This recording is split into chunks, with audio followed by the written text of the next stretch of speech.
প্রধান নির্বাচন commissioner AMM Nasir Uddin বলেছেন, আগে জাতীয় সংসদ নির্বাচন না স্থানীয় সরকার নির্বাচন, রাজনৈতিক দলগুলোর এই বিতর্কে কমিশন যেতে চায় না। আপাতত কমিশনের প্রথম লক্ষ্য একটি নির্ভুল ভোটার তালিকা হালনাগাদ। দুপুরে কক্সবাজারে ছবিসহ ভোটার তালিকা হালনাগাদ ও ত্রয়োদশ জাতীয় সংসদ নির্বাচনের প্রস্তুতি উপলক্ষে মতবিনিময় সভায় একথা বলেন তিনি। সিইসি বলেন, অন্তর্বর্তী সরকার দুটো ডেডলাইন দিয়েছে। ডিসেম্বরের মধ্যে বা বড় রিফর্ম হলো জুনের মধ্যে নির্বাচন হবে। এতে মৃত ভোটার বাদ যাবে, নতুন ভোটার তালিকা থেকে মৃত ভোটার বাদ যাবে, নতুন ভোটারের সংখ্যা বাড়বে। নির্বাচনের জন্য চূড়ান্ত ভোটার তালিকা এবছর জুনের মধ্যে পাওয়া যাবে বলেও জানান সিইসি।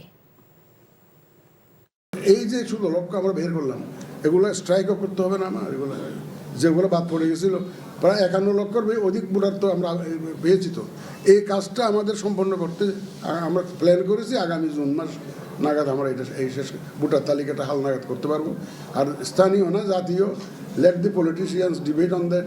আমরা কোনো ডিবেটের মধ্যে আমরা জড়াতে চাই না।